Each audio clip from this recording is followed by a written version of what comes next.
जैसा कि आप लोग जानते हैं कि बीएससी सेकेंड ईयर का क्लास ऑनलाइन स्टार्ट हो रहा है और इसके साथ ही साथ जो सेकेंड ईयर में जो पेपर पढ़ाए जाते हैं मैथ में, उनके बारे में थोड़ा सा हम चर्चा करेंगे।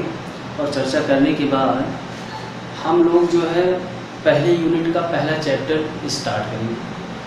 तो चलिए यहाँ देखते हैं थोड़ा सा कि आपके बीएससी फर्स्ट ईयर में कौन कौन सा पेपर होता है। तो बीएससी सेकेंड ईयर में जो पहला पेपर है वो लीनियर अलजेब्रा, ठीक है, linear algebra and matrices.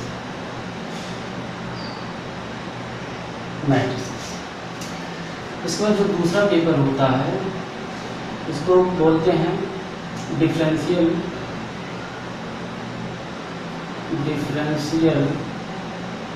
Equation and integral form. इसका जो तीसरा पेपर होता है वो मैकेनिक्स होता है, मैकेनिक्स। यहाँ देखेंगे आप लोग कि मैकेनिक्स जो पार्ट है इनको दो भागों में हम डिवाइड कर सकते हैं। एक काइनेमेटिक्स होता है, काइनेमेटिक्स जैसे कि हम लोग फिजिक्स में स्टडी करते हैं। तो जो मैकेनिक्स वाला पार्ट है इसको जो है बाद में पढ़ाया जाएगा। और फर्स्ट पेपर हम स्टार्ट करेंगे लीनियर अलजेब्रा एंड ट्राइगोनोमेट्री।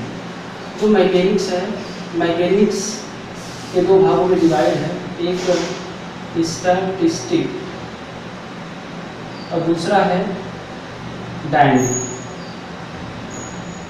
देखिए स्टैट्स में, डायनेमिक में जो है आता है सिंपल हार्मोनिक मोशन हुआ, सेंटर ऑफ ग्रेविटी हुआ, मतलब इस प्रकार के जो है यहाँ पोर्शन रखे हुए हैं। स्टैट में जैसे आपका काइटेनरी वाला पोर्शन जो है इसमें आ जाता है। तो जब इसको पढ़ाया जाएगा तो स्टार्ट किया जाएगा। कुल मिला जुला के बीएससी सेकेंड ईयर में अगर देखा जाए तो 3 पेपर होते हैं। पहला पेपर जो होता है आपका लीनियर अलजेब्रा एंड मैट्रिसेस होता है। जो दूसरा पेपर होता है वो differential equation and integral form होता है, यानी कि मेनली जो है डिपेंड ऑन जो ओडीपीडी होता है इसे बिलोंग करेगा इसमें सब। और मैकेनिक्स जो है वो स्टैट और डायनेमिक, जैसे इंटरमीडिएट में जो वेक्टर वाला पार्ट होता है वो स्टैट से रिलेटेड होता है। तो वैसे यहाँ भी है कुछ ऐसे पार्ट हैं जो वेक्टर के रूप में हम लोग यहाँ प्रयोग में लाएंगे, ठीक है। तो यहाँ 3 पेपर आप लोगों को अच्छे से पढ़ने हैं, जिसमें से हम लीनियर अलजेब्रा एंड मैट्रिसेस चालू करेंगे। ये जो है देखिए लीनियर अलजेब्रा और मैट्रिसेस ये 2 पार्ट में डिवाइड होता है। जो मैट्रिसेस होता है ये जो है बहुत आसान टॉपिक होता है। ये इंटर से मिला कर डिटर्मिनेंट जो सारडी और आदि होता है उसी से रिलेट करता है। सबसे टफ वाला जो पार्ट होता है वो लीनियर अलजेब्रा होता है। इसमें वेक्टर स्पेस है, होमोमॉर्फिज्म है, आइसोमॉर्फिज्म है और क्या कहते हैं इसी से रिलेट चैप्टर जो बनाए गए हैं, जैसे रैंक नलिटी थ्योरम हुआ, बेसिस हुआ, ठीक है। इसमें हम लोग यहाँ अध्ययन करेंगे, ठीक है। लेकिन अब हम यहाँ जो लीनियर अलजेब्रा वाला पार्ट है, लीनियर अलजेब्रा वाले पार्ट में हम लोग सबसे पहले स्टडी करेंगे mathematical binary operation on number. देखिए लीनियर अलजेब्रा पढ़ने से पहले जब तक उसके फीचर के बारे में आप लोगों को पता नहीं होगा तब तक आप उस चीज़ को अच्छे ढंग से समझ नहीं सकते। इसलिए लीनियर अलजेब्रा अगर आप लोगों को पढ़ना है तो उसके बेसिक फीचर को समझना पड़ेगा, तभी जाके समझ पाएंगे। क्योंकि बहुत इसमें टॉपिक है जो आसानी के साथ समझ में आ जाएगा, लेकिन जब बेस मजबूत रहेगा, थ्योरी मजबूत रहेगा। क्योंकि ये जो आपका बीएससी सेकेंड ईयर का पेपर होता है राइट डाउन करने के लिए आता है, लिखने के लिए आता है, ठीक है। तो जो फर्स्ट ईयर का पेपर होता है वो ऑब्जेक्टिव टाइप क्वेश्चन आते हैं, तो इसमें उसमें बहुत अंतर होता है। इसलिए आपको जो है मेहनत से मन से पढ़ना है, तब जाके जो है आप लीनियर अलजेब्रा को अच्छे तरीके से समझ सकते हैं। तो ये कुछ चीज़ ऐसे होते हैं जो याद नहीं होता लेकिन याद करना पड़ता है। वैसे लीनियर अलजेब्रा में कुछ ऐसी चीज़ें हैं, ऐसे थ्योरम है, ऐसे कॉन्सेप्ट हैं, आपको याद करने पड़ेंगे। तो आइए देखते हैं कि basic binary operation on number क्या क्या होता है। तो basic operation basic binary operation on number में हम लोग सबसे पहले देखिए, कोई भी किसी भी चीज़ का अगर शुरुआत होता है तो सबसे पहले कहाँ से शुरुआत होता है? नंबर से शुरुआत होता है। तो नंबर और सेट दो ही चीज़ होते हैं, क्योंकि नंबर से सेट बनाए जाते हैं। जब सेट आ जाता है तो उसी के मतलब वो सेट जो है, उस सेट के साथ जितने ही हम लोग मतलब मैथमेटिकल ऑपरेटर उसके साथ प्रयोग करते जाएंगे तो वो प्रयोग जो है एक समय इस प्रकार का प्रयोग बन जाता है कि जैसे ग्रुप बन जाता है, ग्रुप वाइज बन जाता है, मोनोमाइड बन जाता है। जैसा कि जो है फर्स्ट ईयर में आप लोग पढ़े हैं ग्रुप वाला चैप्टर, ठीक है, उसी से रिलेटेड आपका लीनियर अलजेब्रा होता है। तो mathematical binary operation on number क्या होता है? तो सबसे पहले इसमें एक चीज़ बताएंगे, नॉन इम्पटी सेट क्या होता है। नॉन इम्पटी सेट, देखिए नॉन इम्पटी सेट जो होता है वो एक प्रकार का समुच्चय वाला सेट होता है। जैसे इसको पैटर्न ए है, या इसको अगर हम जी को नॉन इम्पटी सेट कहेंगे तो इसका मतलब क्या होगा? यानी कि any set G is set to be non empty set if it consist some element in a set. इसका मतलब ये हुआ कि इस सेट में कुछ न कुछ एलिमेंट जरूर है। यानी कि अगर हम जी को G is set to be non empty मतलब जो खाली नहीं, ठीक है, नॉन इम्पटी कहा, तब हम कहेंगे if it consist some number of element in set. इस सेट में जो है कुछ न कुछ एलिमेंट होते हैं, इसीलिए इस सेट को नॉन इम्पटी सेट कहा जाता है। सेट ऑफ ऑपरेशन कैसे बनता है? देखिए सेट ऑफ ऑपरेशन कैसे बनता है, ध्यान से समझेंगे तो 100% हमको विश्वास है कि आप लोग समझ सकते हैं। आप लोग नॉन इम्पटी सेट समझ चुके हैं, सेट ऑफ ऑपरेशन कैसे समझेंगे। तो इसको समझने के लिए आपको ये नॉन इम्पटी सेट लेना पड़ेगा। मान लेते हैं कि जी कोई एक ऐसा ऑपरेशन है, वो ऑपरेशन में मैथमेटिकल ऑपरेशन जो कई प्रकार के होते हैं, जैसे प्लस का होता है, माइनस का होता है, डिवाइड का होता है, ठीक, और मल्टीप्लाई का होता है। ये मैथमेटिकल बाइनरी ऑपरेशन होते हैं। अभी इसके बारे में हम लोग चर्चा थोड़ा सा करेंगे, ठीक है। और जो डिवाइड और मल्टीप्लाई होता है दोनों एक ही जैसे होते हैं, बस इसका अलग अलग स्थानों पे अलग अलग रोल होता है, क्योंकि एक सिक्के के दोनों पहलू होते हैं, ठीक। तो सेट ऑफ ऑपरेशन में अगर हम कोई ऑपरेशन मान लेते हैं, वो एक ऑपरेशन वो है जो जी क्रॉस जी से किस पे जा रहा है? जी पे जा रहा है। अब जी क्रॉस जी बने फंक्शन, रिलेशन, मैपिंग, ये सबका लेक्चर आपके पिछले वाले वीडियो में हम दे चुके हैं। तो हमको विश्वास है कि वो लेक्चर आप लोग जरूर देख लें एक बार। अगर वो लेक्चर अच्छे तरीके से आप देखते हैं तो आपके समझ में पूरा का पूरा जो है मैटर आ जाएगा, ठीक है। तो ये जो जी क्रॉस जी हमने लिया, जी से जी में लिया, तो एक जो है ये सेट ऑफ बाइनरी ऑपरेशन है जो जी क्रॉस जी से जी में होता है। जी क्रॉस जी क्या होता है? जी क्रॉस जी मतलब एक ऐसा सेट होता है, मान लेते हैं ए कामा बी, ठीक है, यानी कि ए जो है सेट जी का होना चाहिए और बी भी सेट जी का होना चाहिए। तो इस प्रकार का जो एक कार्टेशियन प्रोडक्ट होता है, ए बी एक कार्टेशियन प्रोडक्ट के रूप में इसको हम यहाँ डिफाइन किए हैं, ठीक है। तो यानी कि इस कार्टेशियन प्रोडक्ट पे जो ऑपरेशन एक कार्टेशियन प्रोडक्ट से दूसरे नॉन इम्पटी सेट पे डिनोट करता है, तो यही ऑपरेशन क्या कहलाता है? सेट ऑफ ऑपरेशन कहलाता है। हमको विश्वास है कि सेट ऑफ ऑपरेशन आप लोग समझ चुके होंगे, क्योंकि सेट ऑफ ऑपरेशन से ही निकल के आता है अलजेब्राइक स्ट्रक्चर। जब अलजेब्राइक स्ट्रक्चर आ जाता है तो वही अलजेब्राइक स्ट्रक्चर क्या करता है? ग्रुप बनाता है, ग्रुपवाइड बनाता है, मोनोमाइड बनाता है, फील्ड बनाता है, रिंग बनाता है, डोमेन बनाता है, कोडोमेन बनाता है, ठीक है। इससे रिलेटेड जो भी आगे आएंगे, रिंग है, सब रिंग है, बहुत ऐसे छोटे छोटे पार्ट हैं जो आपने फर्स्ट ईयर में पढ़ा है। बस उसी के आगे थोड़ा सा उसमें पिछले वाले कॉन्सेप्ट को लेते हुए वेक्टर स्पेस में थोड़ा सा हमको जोड़ना है। जब आप लोग इसको जोड़ ले जाएंगे तो विश्वास है कि बहुत अच्छे तरीके से समझ विकसित कर सकते हैं अपने आप को, ठीक है। तो सेट ऑफ ऑपरेशन आप लोग समझ चुके, नॉन इम्पटी सेट्स समझ चुके। अब हम लोग चलते हैं बाइनरी ऑपरेशन आने नंबर, ठीक है। Binary operation of A number जो होता है, अगर सही देखा जाए तो हम लोग जानते हैं कि जो फंडामेंटल ऑपरेशन वास्तव में मैथमेटिक्स का होता है, fundamental operation on a number, ठीक है, ये 4 होती है। पहला होता है एडिशन, दूसरा होता है मल्टीप्लिकेशन, तीसरा होता है सब्सट्रैक्शन, चौथा होता है डिवीजन, ठीक है।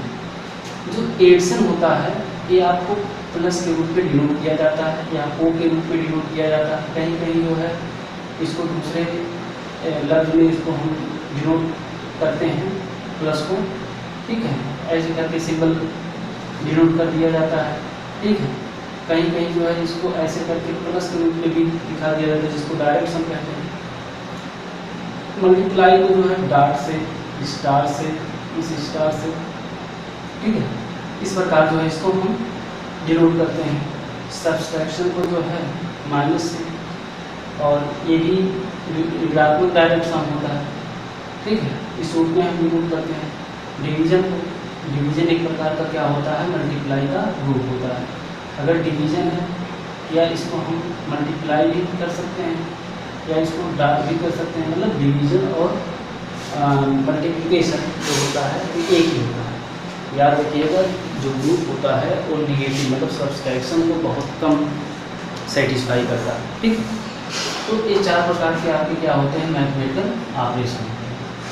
अब इन 4 प्रकार के मैथमेटिकल ऑपरेशन के द्वारा हम लोग विभिन्न नंबरों का जो है ऑपरेशन बनाएंगे अलजेब्रा में। तो कैसे बनाएंगे, अब इसको हम आप लोगों को समझाते हैं, ठीक है।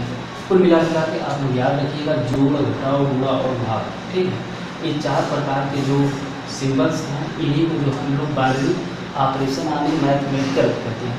और ऐसे सही सही मतलब इसको समझा जाए तो ये सब क्या है, बाइनरी ऑपरेटर है। इसको क्या बोलते हैं, बाइनरी ऑपरेटर, सही सही इसको समझा जाए। अब आते हम लोग आते हैं कि इसके जो बाइनरी ऑपरेशन होते हैं नंबर पे कैसे अप्लाई किए जाते हैं, ठीक है। तो सबसे पहले बाइनरी ऑपरेशन मतलब क्लोजर ला के लिए हम लोग देखते हैं। क्लोजर ला, क्लोजर ला इसको जो है समवर्ग नियम भी कहते हैं हिंदी में। तो क्लोजर ला के लिए कैसे हम लोग बाइनरी ऑपरेशन का प्रयोग करते हैं, तो क्लोजर ला जो होता है इसमें क्लोजर ला में 2 एलिमेंट हम लोग ले लेते हैं, ठीक है। हम मान लेते हैं कोई एक सेट ऑफ रियल नंबर है। अगर रियल नंबर या नॉन इम्पोर्टेंट सेट अगर आपने जी माना सेट ऑफ ऑपरेशन तो उसी के लिए लेकर चलना है। जैसे अगर सेट ऑफ ऑपरेशन इंटू भी माना है तो star such that G cross G, ध्यान देखिएगा, टू जी, ठीक है। For all G cross G बराबर क्या है, एक्स इक्वल टू, इसमें 2 एलिमेंट लेते हैं, ए कामा ए और बी, तो such that A comma B belong to G में लेते हैं, ठीक है। तो जो यहाँ का एलिमेंट है वही यहाँ का एलिमेंट है और ये मल्टीप्लाई इस पर डिफाइंड है। तो इसके लिए क्लोजर ला क्या होगा, अब यही जो है मल्टीप्लाई के स्थान पर अगर ये क्या दे दिया, वो मतलब प्लस हमने बताया है, वो और प्लस क्या होता है, एक ही होता है। तो G cross G such that G for all हम लोग कह सकते हैं G cross G equal to S, S ऐसा है कि यस बराबर A comma B such that A comma B belong to G, मतलब वही चीज़ डिफाइंड है दोनों में। अब ये जो है मल्टीप्लाई के लिए है और एक इसके लिए है एडिशन के लिए है, ठीक है। तो 2 के लिए हम लोग यहाँ वर्क करेंगे। तो देखिए क्लोजर ला समझने के लिए हम सेट ऑफ एक नॉन इम्पोर्टेंट सेट लेंगे और एक सेट ऑफ ऑपरेशन लेंगे, ठीक है। जब दोनों को लेते हैं और उसमें एक ऐसा मतलब क्या कहते हैं नंबर स्टेबलाइज करते हैं जिसके जरिए हम लोग क्लोजर ला को जो है वेरीफाई कर लेते हैं, ठीक है। इस ला को जो है भाषा में क्या बोलते हैं, एक्सिम बोलते हैं, ठीक है। एक्सिम मींस अभिलेख होता है, ठीक है। तो क्लोजर ला में पहला हम देते हैं, पहले इसकी डिफिनेशन हम लोग देख लेते हैं। जैसे क्लोजर ला क्या होता है, लेट कैपिटल ए या capital G be a non important set. हमने मान लिया कैपिटल जी क्या है, एक नॉन नेगेटिव सेट है। तो इसी में दो एलिमेंट हम मान लेते हैं, ए कामा बी बिलोंग इसमें है जी में। देन तब हम दो के लिए कर सकते हैं। पहला है क्लोजर लॉ फॉर एडिशन, यानी कि क्लोजर लॉ फॉर एडिशन के लिए क्या होता है, एडिशन मतलब आप लोग जानते हैं, अगर जी में ए बी एलिमेंट है, मतलब दो एलिमेंट जी में बिलोंग कर रहा है, तो A comma B belong to G, which implies that इनका जो प्लस होगा वो भी किसमें बिलोंग करेगा, जी में करेगा। तो यही तो संवर्ग नियम है, इसी को जो क्या बोलते हैं क्लोजर लॉ फॉर एडिशन। अब दूसरा है मल्टीप्लिकेशन के लिए, multiplication, closure law for multiplication. तो अगर हम मान लेते हैं ए comma B belong to G में है, तो which implies that a multiply b belong to क्या होगा, जी में होगा। इसको समझना है, कैसे समझ सकते हैं, जैसे अगर मान लीजिए जी में कोई हम दो एलिमेंट ले लेते हैं, तीन एलिमेंट ले लेते हैं, ठीक है, इस प्रकार का सेट है, 3 4 5 ऐसे कुछ भी ले लेते हैं, ठीक है। अगर हम ए बराबर क्या 1 मान लें और बी बराबर 2 मान लें, तो इनको जोड़ेंगे तो ए प्लस बी बराबर क्या होगा 1 + 2 = 3, यानी कि ए भी इसी सेट का एलिमेंट है, मतलब 1 और 2 भी इसी सेट का एलिमेंट है। जब इसको जोड़े तो 3 आ गया, 3 भी इसी एलिमेंट का सेट है। तो अगर ऐसा प्रक्रिया होता है तो हम कह सकते हैं कि क्या होगा, क्लोजर लॉ को शो करेगा। इसी प्रकार मल्टीप्लाई के लिए भी आप लोग वेरीफाई कर सकते हैं, ठीक है। अब ऐसे अगला जो है लॉ आता है, क्लोजर लॉ के बाद आता है एसोसिएटिव लॉ। एसोसिएटिव लॉ, इसको स्ट्रक्चर एलिमेंट भी बोलते हैं। इसमें 3 एलिमेंट लिया जाता है, ठीक है। हम मान लेते हैं let a comma B comma c be the 3 element in set G. Then तब हम कैसे कहेंगे, तो हम यही कहेंगे कि ए प्लस बी, मतलब पहला इसके लिए है एडिशन के लिए, पहला जो है एडिशन के लिए होगा A plus B plus C equal to A plus B plus C. तो for A comma B comma C belong to हो जाएगा जी। इसका मतलब ये हुआ, इसका मतलब ये हुआ कि A plus B plus C equal to A plus B plus C, यानी कि पहले ब्रैकेट में एक साथ लिया, फिर अगले वाले में इसको छोड़कर, पहले वाले को छोड़कर इन दोनों को साथ दिए, दोनों का मान हमेशा क्या होता है, बराबर होता है। तो इसको वेरीफाई करना है तो आप जो है सेट कोई मतलब जी में कुछ एलिमेंट ले लीजिए, उसके बाद उसको वेरीफाई करके देख सकते हैं कि वही पूरा प्रक्रिया आपको मिल जाएगा। चलिए दूसरा होता है एडिशन मल्टीप्लिकेशन के लिए। मल्टीप्लिकेशन के लिए बस सेम पोजीशन वही हो जाता है, जैसे ए मल्टीप्लाई बाई बी फिर मल्टीप्लाई सी इक्वल टू फिर ए मल्टीप्लाई फिर in bracket b multiply c in bracket or a comma B comma C belong कहाँ चला जाएगा, जे चला जाएगा। तो ये दोनों जो है क्या हो गया, एडिशन के लिए हो गया और मल्टीप्लिकेशन के लिए हो गया, एसोसिएटिव लॉ। इसके बाद आता है डिस्ट्रीब्यूटिव लॉ। एक लॉ देखते जाएंगे, sorry commutative law. Commutative law, commutative law क्या होता है, हम इसमें कॉम्यूटेटिव लॉ में केवल 2 एलिमेंट मानते हैं जी, ठीक है। पूरा यही प्रक्रिया पूरा रहेगा। इसके बाद हम कहेंगे इसमें पहला एडिशन के लिए लेंगे, एडिशन मतलब हार एडिशन के लिए क्या होता है, एडिशन के लिए इन दोनों को हम लोग क्या करेंगे, जोड़ेंगे। तो A plus B equal to B plus A. कुल मिला दिला कहेंगे कॉम्यूटेटिव मतलब होता है क्रम गिनने ही, ठीक है। अगर ए प्लस बी है तो इसको बी प्लस ए भी लिख सकते हैं, और जो एलिमेंट सेट में है वो तो सेट में ही हो, ठीक है। दूसरा हार मल्टीप्लिकेशन। मल्टीप्लिकेशन के लिए क्या होगा, यानी कि अगर हम ए मल्टीप्लाई बी कर देंगे तो इसको बी मल्टीप्लाई ए भी कर सकते हैं। ये क्या हो जाएगा, मल्टीप्लिकेशन के लिए होगा। तो ए का मल्टीप्लाई कहाँ चला जाएगा, जे भी चला जाएगा, ठीक है। इसके बाद तीसरा डिस्ट्रीब्यूटिव लॉ, मतलब पहला है क्लोजर लॉ होगा, दूसरा एसोसिएटिव लॉ, तीसरा कॉम्यूटेटिव, चौथा आपका होता है डिस्ट्रीब्यूटिव लॉ। डिस्ट्रीब्यूटिव लॉ, इसको बोलते हैं वितरण, ठीक है। तो वही चीज मानेंगे, लेट एलिमेंट लेंगे A comma B comma C belong to set G, then ठीक है। तब क्या करेंगे, तो हम लोग 3 एलिमेंट लेंगे, ठीक है। जैसे ए को बी में जोड़ लेंगे, ठीक है। फिर मल्टीप्लाई ए को मल्टीप्लाई कर देंगे बी प्लस सी, तो ये क्या होगा, लेफ्ट डिस्ट्रीब्यूटिव लॉ, ठीक है। तो इसको बांटेंगे तो ए मल्टीप्लाई बी हो गया, फिर प्लस ए मल्टीप्लाई सी हो गया। तो फारा हम कहेंगे A comma B comma C belong to आ जाएगा जी हो जाएगा। ये क्या होगा, डिस्ट्रीब्यूटिव लॉ, मतलब इस ए को इन दोनों में क्या कर रहा है, बांट रहा है। ये क्या होगा, डिस्ट्रीब्यूटिव लॉ। अब दूसरा हम देखेंगे डिस्ट्रीब्यूटिव के अलावा, ये तो आपका होगा लेफ्ट डिस्ट्रीब्यूटिव लॉ, ये डी है। और दूसरा होगा राइट डिस्ट्रीब्यूटिव लॉ। तो राइट डिस्ट्रीब्यूटिव लॉ में क्या होगा, ए प्लस बी को पहले लिख लिया, मल्टीप्लाई तीसरे वाले से कर दिया, तो A multiply C plus B multiply क्या होगा सी।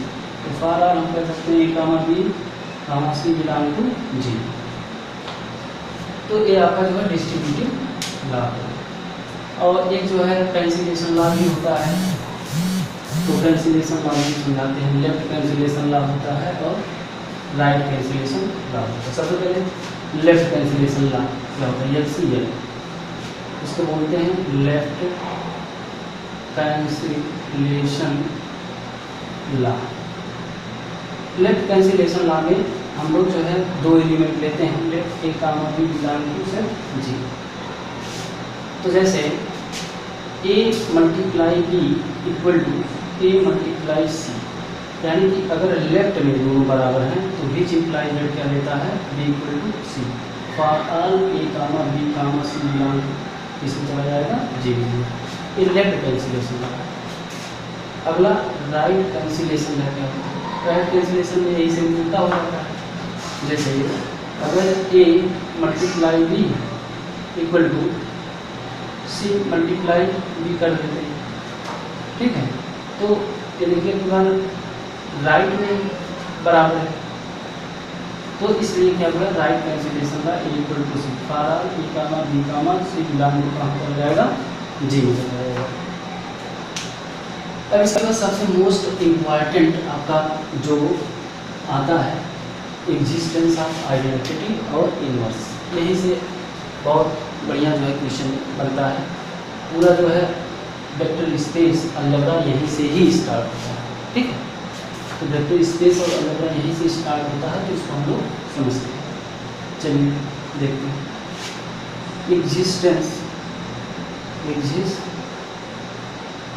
ऑफ आइडेंटिटी क्या। देखिए एग्जिस्टेंस ऑफ आइडेंटिटी 2 के लिए होता है। पहला फॉर एडिशन के लिए होता है, दूसरा फॉर मल्टीप्लिकेशन के लिए होता है, ठीक है। एडिशन के लिए क्या होगा, एडिशन के लिए जैसे अगर हम कोई एलिमेंट ले लेते हैं, मान लेते हैं ए बिलोंग टू सेट जी में है, ठीक है। तो अगर ए बिलोंग टू सेट जी में है तो देन देयर एग्जिस्ट, हमने एडिशन के लिए लिया है, तो एडिशन के लिए लेंगे तो इसका मतलब क्या हो जाएगा, 0 बिलोंग टू अगर जी में है देन देयर एग्जिस्ट, तो सच दैट हम कह सकते हैं a प्लस 0 इक्वल टू ए बराबर 0 प्लस ए, ठीक। इसका मतलब ये हुआ कि जो 0 है ये क्या हो गया, एडिटिव आइडेंटिटी। इसी को क्या बोलते हैं, 0 is additive identity, okay. 0 additive identity होगा। मल्टीप्लिकेशन के लिए चलते हैं, तो अगर ए बिलोंग टू जी में है, ठीक है, तो then there exist, a single then there exist का होता है, ठीक है। देन दियर एग्जिस्ट अगर ई बिलोंग टू जी में हो जाए तो सच दैट क्या हो जाएगा, ए इंटू ई इक्वल टू, ई का मान 1 होता है आइडेंटिटी, इक्वल टू क्या हो जाएगा, ए हो जाएगा, और फिर ए इंटू ए हो गया। ए कॉम्पिटेटिव लॉ का पालन करता है, ये भी जो एडिटिव आइडेंटिटी होता है ये भी कॉम्पिटेटिव लॉ का पालन करता है। जो मल्टीप्लिकेटिव आइडेंटिटी होता है वही एडिटिव लॉ का इसका जो कम्यूटेटिव लॉ का पालन करता है। तो देखिए यहाँ तो जो ई है तो ई क्या होगा, मल्टीप्लिकेटिव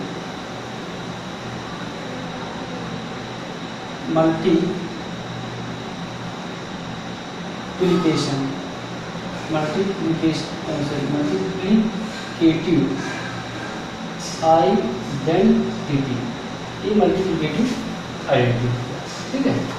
इसी प्रकार जो है होता है एग्जिस्टेंस ऑफ इनवर्स की। ये दो चीज़ हमेशा याद रखिएगा, कभी भी भूलिएगा नहीं, क्योंकि यहीं से जो है क्वेश्चन अभी तक पूछा जाता है जब वेक्टर स्पेस हम लोग बनाते हैं ग्रुप में, ठीक है। अब इसके बाद आता है एग्जिस्टेंस ऑफ इनवर्स। इनवर्स क्या होता है यहाँ देखेंगे। पहला मान लेते हैं कि कोई एक एलिमेंट ए है जो जी में, ये तो हर एक जगह मानना पड़ेगा आप लोगों को। तो हमने मान लिया कि ए जो एलिमेंट है वो कहाँ है, जी में है।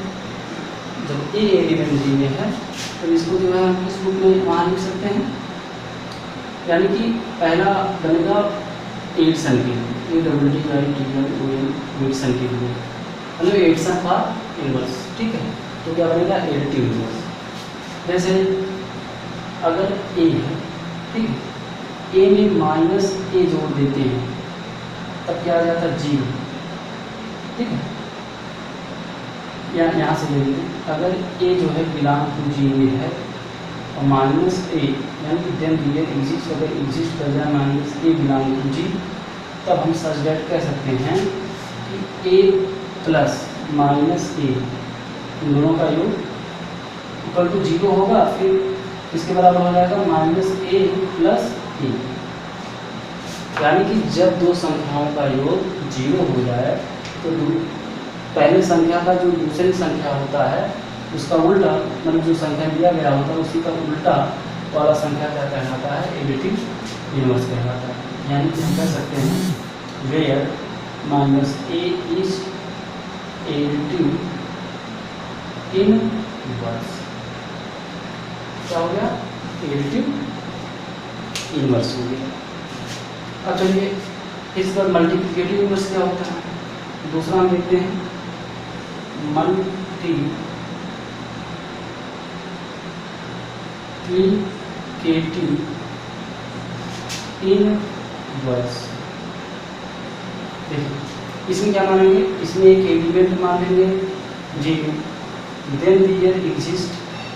अब यहाँ माइनस ए मतलब इसी का उल्टा हम इसमें एग्जिस्ट करा देंगे, ए भी जो है जी का एलिमेंट होगा, और सच दैट ए इंटू ए का इनवर्स इक्वल टू क्या होना चाहिए, ई होना चाहिए, या A inverse into A.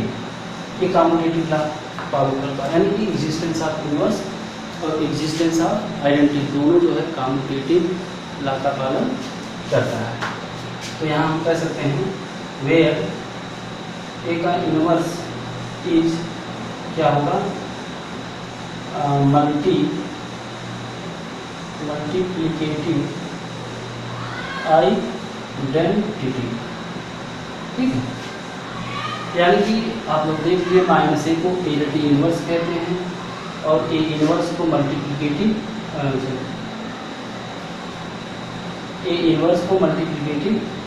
Inverse कहते हैं और इसको एडिटिव इनवर्स कहते हैं। अभी पिछले मैंने बताया था ई को जो है क्या बोलते हैं, मल्टीप्लिकेटिव आइडेंटिटी बोलते हैं और जीरो को एडिटिव आइडेंटिटी बोलते हैं, ठीक है। तो एग्जिस्टेंस ऑफ इनवर्स और एग्जिस्टेंस ऑफ आइडेंटिटी से आपके 4 क्वेश्चन बनते हैं, जो कि इस वीडियो में आप लोग देखेंगे तो आप लोगों को समझ में आ जाएगा। और कोशिश हमारा यही रहेगा कि वेक्टर स्पेस पढ़ने से पहले आप लोग जो है बेसिक ऑपरेशन ऑन मैथमेटिक्स जो ये वीडियो हम अभी बना रहे हैं यानी बना चुके हैं, तो इसको ज़रूर देख लें। इसको देखने के बाद जो अगला वाला वीडियो आएगा, नेक्स्ट वीडियो जो आएगा, आपके समझ में पूर्ण रूप से आएगा, ठीक है। क्योंकि यही सब ऑपरेशन बार बार प्रयोग में लाया जाएगा। हम कोशिश करते हैं, आप लोगों को समझ में आ चुका है, और नेक्स्ट वीडियो में हम आप लोगों को इसी के आगे भी मतलब इसके आगे जो टॉपिक है उसको लेकर आएंगे। तब तक के लिए धन्यवाद।